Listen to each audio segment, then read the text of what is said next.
Good evening and welcome to this meeting of Melton Borough Council. Evacuation procedures. In the event of having to evacuate the council chambers, please leave by one of the 6 emergency exits around the side of the chamber. Please assemble at the far side of the front car park nearest to the park entrance. Officers will be at hand to assist persons who require any assistance. I'd like to highlight that the out barrier in the car park is broken this evening. So please would either those that are using the car use the entrance exit when they're leaving, please. Public recording. There's a legislation that allows the public to film, record and use social media at the council meeting. This must not disrupt the good order of the meeting, nor include any filming or recording of the public seating area. Please switch mobile phones to silent. Microphones. Councillors and officers are reminded to use the microphones when they're speaking for the benefit of all present. Electric voting. Tonight we'll be using the electric voting system. This means that votes will be carried out by the microphone handset. When voting is taking place, you will be given 3 options: yes, abstain, and no. And there will be 3 buttons flashing beneath the option. When the voting is open, please select your corresponding button in order to register your vote. I now pass to Dr. Mary Barr for prayers. Thank you and good evening, everyone. We're all aware that we're getting very close to Christmas. And one of the things in church that we remember about the birth of the Christ child is that he came to be the Prince of Peace, the kind of peace that the world on its own can't give. And so in this Christmas season, we do pray for peace in our world. Peace in our communities, peace in our hearts and our homes. And as people called to work together for the common good, even as we carry our own burdens, hopes and fears, we pray for one another and for this evening's meeting, that the spirit of wisdom and compassion, justice and honesty would direct all discussions and decisions. And Lord, I pray for Christmas and New Year blessings for our Mayor and all our councillors and Melton Borough Council staff. I pray in Jesus' name. Amen. Thank you very much. Item number 1, apologies for absence. Apologies for absence have been received from Councillor Ian Atherton, Ronan Brown, Councillor Clancy, Councillor Higgins, Councillor Lumley, Councillor Joe Olsen, Councillor Pritchett and Councillor Webster. Can any member wishes to give apologies for another member indicate they wish to do so by raising their hand? Councillor Charles. Thank you. Anybody else?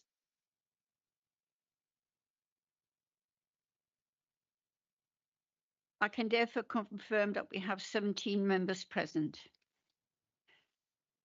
Item number 2, the minutes of the meeting of the council meeting of the 6th of November. Do I have a proposer for the minutes to be moved? Councillor Allnutt, thank you. Do I have a seconder? Councillor Budget. Do any members have any comments to make in relation of the accuracy of the minutes?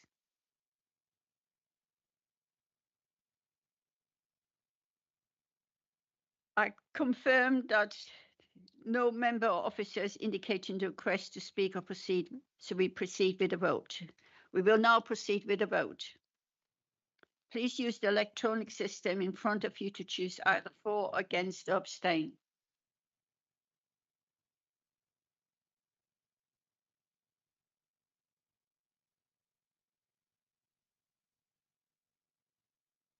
That's 15 for and 2 abstentions. Item number 3, declaration of interest. If any member would like to indicate that they have an interest to declare, would they do so by raising their hand? No member. Item number 4 is the Mayor's announcement.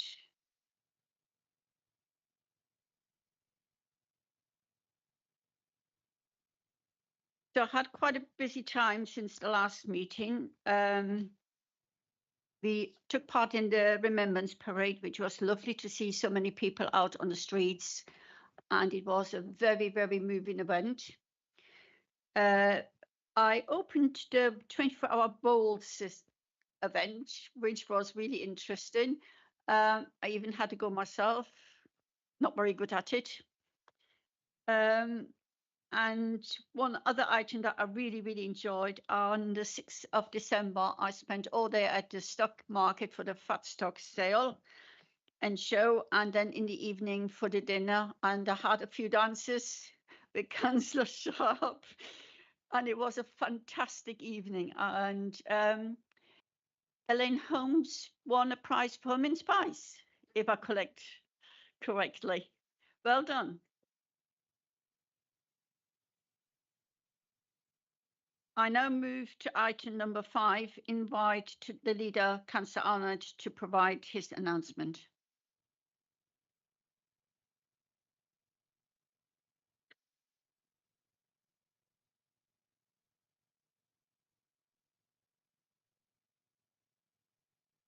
Madam Mayor, thank you. I was trying to struggle through. But yeah, okay. Now, members will recall, sorry, okay, is that okay? That earlier this year we agreed to forego our back pay on our own personal special responsibility allowances and to divert the savings back into the community. We previously highlighted £3,000 for the Friends of the 10th Memorial Path with our colleague Councillor Higgins, but in total the money going back into the community is £18,000. And just very briefly, although some of the paperwork has yet to be completed on a couple, to due diligence and that sort of thing, it's looking like this: Holwell Football Club, a lawnmower; Mowbray Rangers, a club furniture; Waltham Primary School, some reflooring. I'm grateful to Councillor Sharp for bringing that in as a late runner and rider. It was greatly received because I had some money to spare, so that was useful. Then up at Bottisford, a contribution to the 3G football pitch in the ward that I and Councillor Brown represent. Oasis, some educational toys. The country park benefited from some repairs to the bird hide and some planting near the Kissing Gate. I'm looking forward to popping down to see the Kissing Gate in the new year. And then we're working with the bid, and my thanks to Councillor Sharon Butcher for helping with this. We're working on some defibrillators for the town, which is really good news. Now, moving on, Madam Mayor, back in 2024, inspired by a visit from our friends from Birchwood School, we committed to a modern changing places facility on the Stockyard development. And I'm therefore pleased to announce that the Cabinet will be discussing next week, as part of a substantial enlargement and regearing of the Stockyard programme, that it will include a better positioned changing place as we thought at first, and indeed other improvements to public toilets at the Stockyard. I dare say that farmers present will be pleased to know that they will still have a grotty place where they can go, because farmers prefer that, don't they, with their wellies? Now, Madam Mayor, in all seriousness, a civilised and caring society must embrace and pay for these basic, simple services, and any community trying to promote a thriving, bustling town centre attracting tourism, trade leisure and pleasure needs to have these sort of facilities as not as standard and not an add-on. Now, Madam Mayor, there is much to say this evening, but I don't think I shall get through it, and I'm sure that people want to curtail it if they can. Most people try to curtail what I'm saying, but there are three important areas I just want to mention, and one is a bit unpleasant, really. It concerns personal abuse, in this case towards me. Now, in the past 12 months, a social media posting placed my face on top of a turkey. Now, I don't care about that really, but it was set in the context of Auschwitz concentration camp. I know who did it, and I won't forget, believe me. But this sort of thing has got to stop. It's got to stop. We've got to raise the tone of our democracy, and we've got to concentrate on discussing the issues and not attacking individuals. Now, I want to refer to the next item, which is the Stockyard Development Project. Now, I'm sorry to say that there has been a set of frankly mischievous statements and false assertions, including, and I hope Councillor Childs will note this down, including from the leader of the opposition, who unfortunately is not here tonight. If these statements go unchallenged, this will do harm to a very important project for this community, and it will affect Melton taxpayers. So I hope I'm not interrupting, Councillor Orson. My speaking is not interfering with your texting. I don't know, perhaps it is, but I apologise if it is. Yeah, by all means. Is it not possible in line of... This is meant to be a democracy. Why can't I be writing my supplementary question, Councillor Arnott?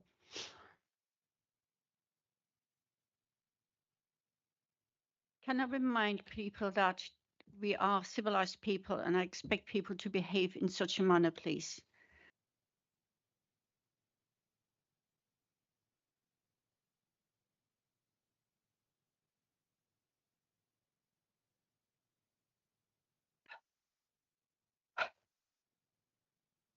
Now, I want to confirm some key points as far as this project is concerned. There are no disappearing £1 million. In fact, most of the £1 million are still with the government, because a project of this nature is funded by stage payments and you have to draw money down. So I repeat, there are no, in Councillor Brown's words, disappearing millions.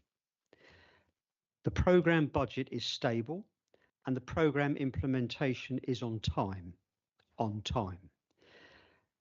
course, it has had to be shaped around the needs of business as usual, the many and vital public shows that go on the area where the development is being run, as well as on the stockyard, which we heard about earlier. And that is absolutely vital.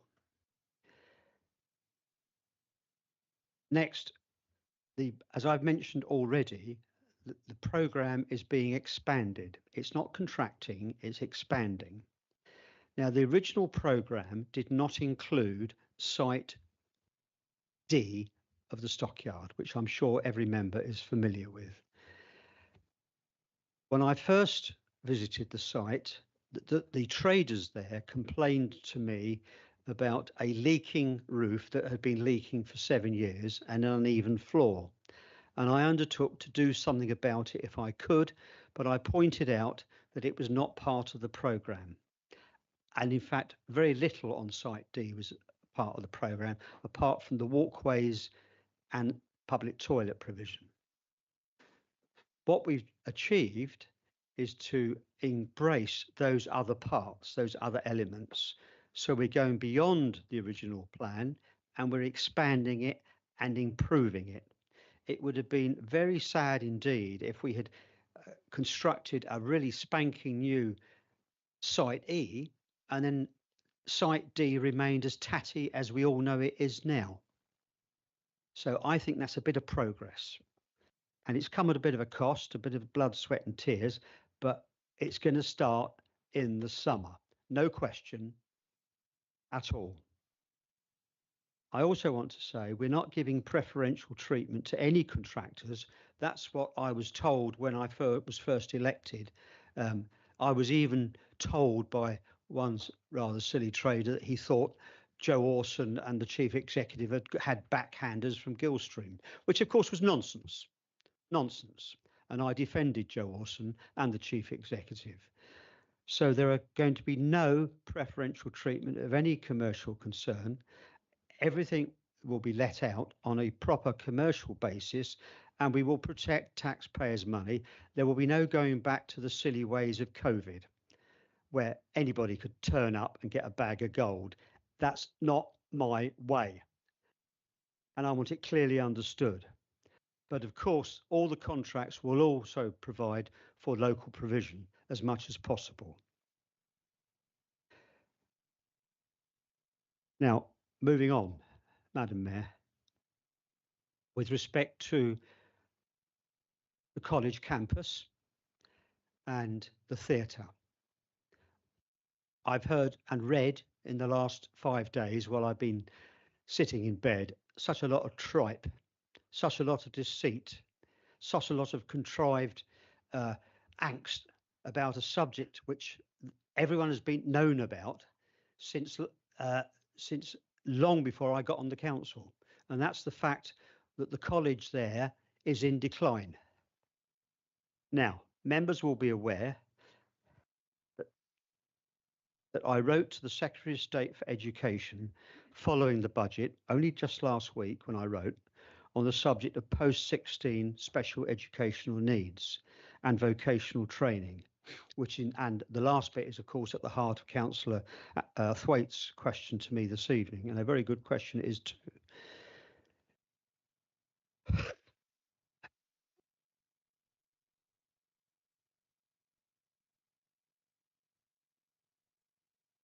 Not at the heart of that question, it's the heart of another question, which I know he's going to put to me at some time. Now, just forgive me a minute. It will not escape members' intention that post-16 education is not the responsibility of this council, but the county councils. I would prefer if you sit down and do your speech, because I think you'd be better off sitting down.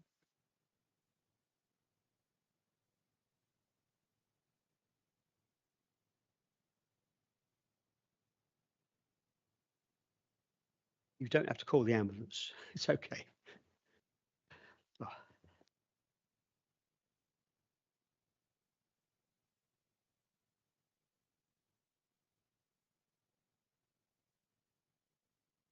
From the moment I was elected in 2023, I have supported my colleagues, Councillor Sarah Cox, and indeed indirectly our former colleague, Councillor Pam Posnett, with their hopes and ambitions to use vacant or spare capacity at the Brooksby Melton College on the town campus to provide post-16 service that would be better serve local families and save spiralling costs for the county council. There is a moral imperative here and financial necessity is absolutely clear. This stands irrespective of changes to party political leadership in London or in Leicestershire. It's irrespective of mergers of the FE colleges or of local government reform. It's just something that needs to be done. The government's policy change to provide SEN centrally and to move, at least to manage and organise it centrally from 2028 provides an opportunity to do more, to do it cheaper and do it better. And I hope to be seeing the Secretary of State for Education in January, and I will be pressing that point. Now, obviously there is a crossover to the theatre. Many of us, myself included, believe that the theatre is worthwhile keeping on its own merits and in its own terms. And the cultural hub, which we've launched for the Stockyard, will not replace a theatre in terms of its bricks and mortar. It's a slightly different proposition. And I've never pretended that it's a substitute theatre. It's something that's quite different and quite unique, but which will benefit this community substantially. So that stands independently. Now, the college has announced for sure that it's putting its property on the market. And of course, in theory, a commercial company could bid to buy the theatre and to run it. And I don't think any of us would balk at that. If that happens, that's a good thing. If the county council have some ideas, or if any small cabal who think they've got some good ideas want to put something forward, of course we should look at that and we should support it as such. But I have to deal with what we have and not what we would like to have if the Christmas fairy comes along and gives us several £1 million. And it may be worthwhile recalling that to borrow £1 million and repay it over 25 years would require us to pay every year £90,000. And that represents approximately 2.2. I'm looking at the 151 officer because I'm doing this from memory, but I think it's about 2.2% of council tax. We are not going to borrow £6 or £8 million to purchase and develop a site that we don't currently own. If any member of this council at the budget meeting next spring wishes to propose an increase of anywhere between, I don't know, 8 and 12% just to do that, well, good luck. I won't be voting for it. And I don't think the taxpayers of this borough will be voting for it. If it was for a doctor's surgery, they might do. Now, I found an article thanks to a supporter of the theatre from the Melton Times of October the 27th, 1972. And this gives an indication that the building was funded partly by public subscription, and it has a lovely heading: can Melton raise £30,000 for Arts Sports Centre? ? Now, it's interesting for two things. The price, £30,000, 1972, of course, and it was going to be an arts sports centre, not just an arts. So the work began in 1973, and the theatre was officially declared open by the Duke of Rutland in June 1976. That was quite a hot year, that some of us can remember. And £1 million plus sports and arts centre attached to the town's college for further education. And that's from the Melton Times and Vale of Belvoir Gazette, 25th of June 1976. It is a sign of the times, isn't it, that things move on. There was no sports centre developed there, and that, I'm sure, was a disappointment. And it will be a disappointment if and when this building it closes. It is due to go dark, as they say, at the end of next year. So there is a passage of time in which those who are genuinely interested in saving it can put their shoulder to the wheel and find the millions of pounds and the operator to keep it going. And I stand by the pledge that I gave at the meeting, which is minuted in these minutes here, of my personal contribution to any team who want to attempt that. Nothing wrong with that, and it's not incompatible with what we're doing on the Stockyard. Madam Mayor, I am running out of steam, but I will close by referencing one particular event, well, two actually, sorry, two.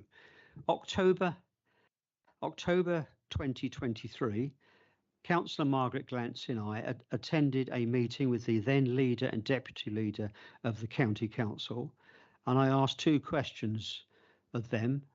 I asked, have we got enough school places for Melton? And Deborah Taylor got out her laptop and said, oh, yes, no problem. I then asked, are there any plans to replace the library? Because being an old county council in another part of the country, I knew it was looking a bit down, and I knew it was a bit small for the size of the town. And I have to say, they looked at me as I was on a different planet. They said, oh, no need to change the library. Now, only a few months ago, the county council came to us and with the proposal that possibly the library could go on the stockyard, another use for the stockyard by another ailing organisation. I was a bit askance at that, and after I stopped laughing, we said no. Now, of course, because it's part of the general sale, there is a worry that that may be under threat. I don't think it is, but we will see. Now, in December of that year, bearing in mind I'd only just been elected, we met with the Further Education Commissioner, a senior civil servant for post-16 education, and the Buxby College finance staff, and we discussed the future of the college. And I made it quite clear then that our preference is, and was then, that the college should stay on the campus and deliver further education, and that the theatre should remain. So from day one, I've been working on this, trying to get them to do it, but it's not my decision. It's not the decision of this council. The decision is it's with the college. And if you want to change the system, that's fine, but I have to work with the system as it is. And with that, Madam Mayor, I wish everyone a very Merry Christmas. Thank you very much. We move on to item number 6, public question. No public question have been received, so we move straight on to item number 7, question from members. 7 questions from members have been received. The questions and written responses have been tabled, and I will ask the questionnaire if they would like to ask supplementary question. In accordance with procedure rules, may I remind questionnaires that a supplementary question must arise directly out of the original question or the reply. The first question is from Councillor Clive to the portfolio holder of the Economic Growth, Town Centre Leisure, and its relation with the news of St Gobain reinvestment into Holwell site. Councillor Cliff, in relation to the response for your first question, would you like to ask a supplementary question?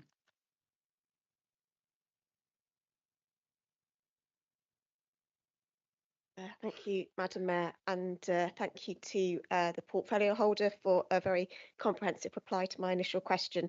My supplementary is about the stockyard development, which was mentioned in the initial answer. Now, a lot of residents have concerns about the project at the stockyard and how it might negatively impact investment and the local economy elsewhere.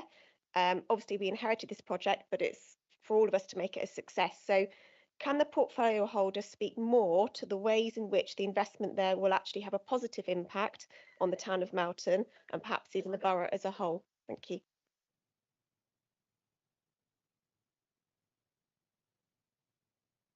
Thank you.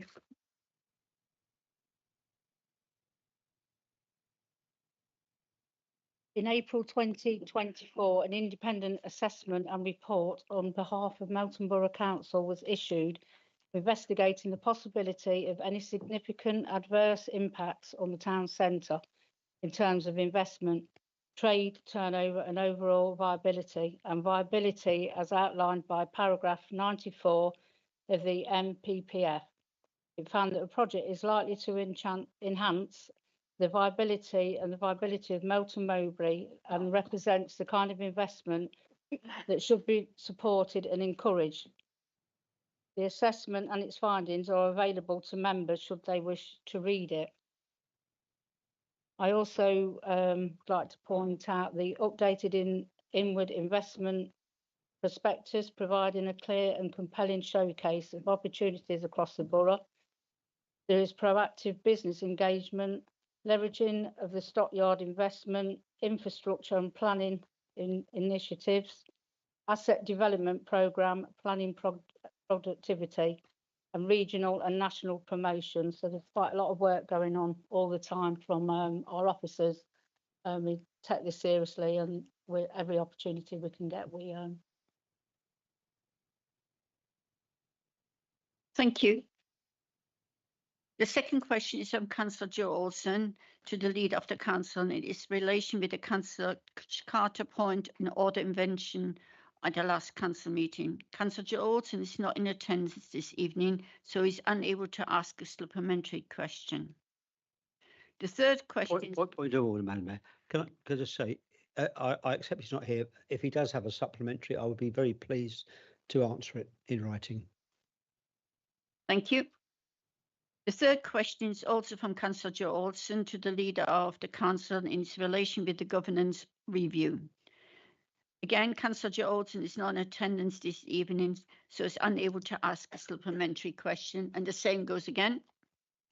Fourth question is from Councillor Simon Olsen to the Leader of the Council, and it's related to the supplementary planning document.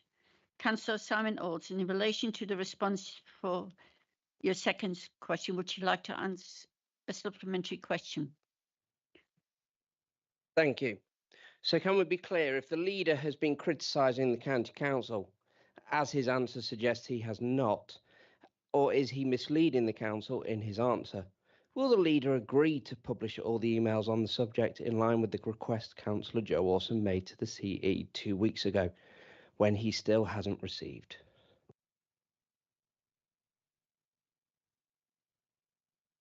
Well, my apologies for interrupting your writing of your supplementary on your phone. I didn't quite catch all of that. I think the first part of it was a sort of reiteration of what you'd already said about questions and answers between us. Now, I'm being told, I think, that Councillor Joe Orson, not Simon Orson, has previously asked me to publish some emails. Not aware of that, but I will check, and certainly I've got nothing to hide. Nothing to hide at all. Yeah, that's fine. But I'll have to check on that. I do get quite a lot of material, and some of it is, you know, not as urgent as others, shall we say. Thank you. The fifth question is from Councillor Ronan Brown to the portfolio holder of Corporation Finance, Property and Resources, and related to the property of King Street. Councillor Ronan Brown is not in attendance this evening, so he's unable to ask a supplementary question. Does the same go for you as what the Leader said that you would write if there was a supplementary question? Madam Mayor, I'm happy to answer any in a Thank written you. format. Thank you. The sixth question is from Councillor Ronan Brown to the portfolio holder of Corporation Finance, Property and Resources, and it's relating to the business unit on Snow Hill. Councillor Ronan Brown is not in attendance this evening, so is unable to ask a supplement question. The seventh question is from Councillor Twait to the Leader of the Council, and it's relating to the cost of meals at Gretton Court. Councillor Twait, in relation to the response of your questions, would you like to ask a supplementary question? Many thanks, Madam Mayor. Many thanks to the Leader for your response and for answering my question about post-16 vocational training before I actually technically ask it. But I fully understand the options around certain sheltered housing and extra care are now part of an ongoing study, which I believe the Director of Housing said yesterday will take 6 to 12 months to complete. As you are fully aware, I've already given you the details of omissions and options not proposed in the current reports. I can confirm that I received some detailed costings on Thursday of last week after several months of requesting them. Unfortunately, due to illness, I've been unable to verify some of the details as kindly offered in a meeting by the Assistant Director. But initial analysis does give some broad, interesting facts. Using the cost of meals as an example, it shows that from the current £11.60 daily charge for the midday meal at Gretton Court. £4.25 goes towards food, drink and maintenance of equipment. 64 pence goes towards gas and electric. The remaining £6.70, which is 57% of the cost per meal, goes towards the cost of part-time kitchen staff and NBC management overhead. That's approximately £281 per day staff costs. In overview, that's £66,000 for food and maintenance and £102,000 for staff. This is an accounting choice to load the costing for employing staff and not a real loss in commercial terms. So can the leader confirm that he and the Cabinet will consider this before agreeing to any price increase for sheltered and extra care, not blindly accepting the statement that it is making a loss and should therefore be increased? Now, this will also be considered in the wider strategy review of the older persons housing, realising that the blind statement making a loss might be an accounting choice and not necessarily a fact in the operation. Thank you.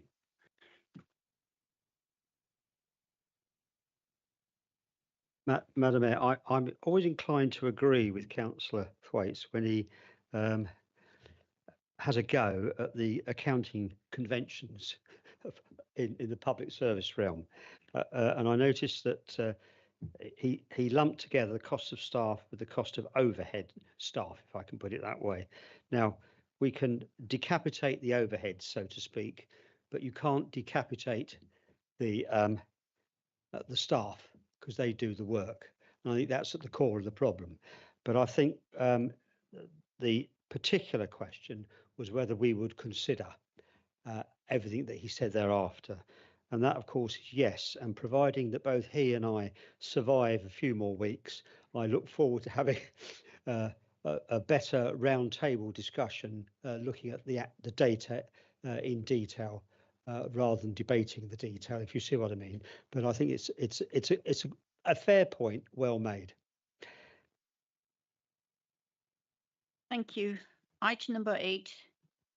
Motion of notice. There have no motion of notice to hear this evening, so we move on to item number 9. Cabinet recommendation to cancel mid-year Treasury Management Report 25-26. I invite him, the portfolio holder for Corporation Finance, Property and Resources, Councillor Cox, to represent the Cabinet's recommendation to the Council on the mid-year Treasury Management Report 25-26. Thank you, Madam Mayor. I'm pleased to propose the mid-year report covering the Treasury Management activities for the first half of 25-26 financial year. The Bank of England has cut the base rate twice since the start of the financial year to 4%, with another cut anticipated by the end of the financial year. The average rate of return that the team have achieved is 4.36% for the year to date, which is above our benchmarking group as usual, who achieve an average of 4.15%, and returns are actually performing above our budget. I'd therefore like to thank the team for their constant high performance in this area. The valuation of the property fund has stabilised since the last quarter's report, and the report has also been updated to include the impact of the IFRS 16 relating to leases since the strategy was approved in February. However, there are no financial implications arising from that particular adjustment. So therefore, I'm happy to support and propose point 2.1 and 2.2 that Council notes the contents of the report. Thank you. Thank you. Do I have a proposer for the recommendation, Councillor Cox? Thank you. Do I have a seconder? I now will open this item to debate and invite members to raise their hands to indicate whether they wish to speak. Councillor Child. Thank you, Madam Mayor. If I could ask the portfolio holder a number of questions, please. Firstly, what is the investment limit per counterparty? I'm looking at page 53. You can tell me the investment limit.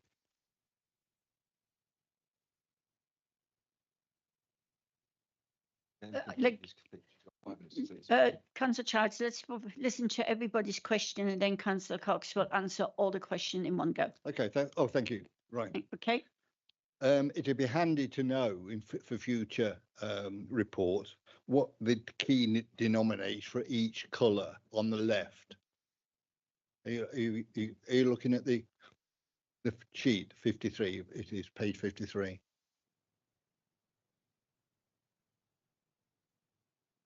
On the left colours. But thirdly, yeah, I found this strange. If you look at page 54, where you've got the approved countries for investment at the end of September, and then look at the third column from the end, which is titled lowest fund rating. And I just compared a couple. The first Abu Dhabi bank is AA minus on page 53. But on page 54, Abu Dhabi comes under AA. Similarly, the National Bank of Kuwait, yeah, just getting my glasses right, it is AA minus on page 53. Overleaf, it's AA. Could you just explain the difference between the two ratings, please? Next question was SMBC Bank International. What? I've never heard of those. Could you just? I'm sure you know the answer to that one. You don't, right? And on page 45, there's another word I've never heard of. 45, the National Wealth Fund. Never heard of that.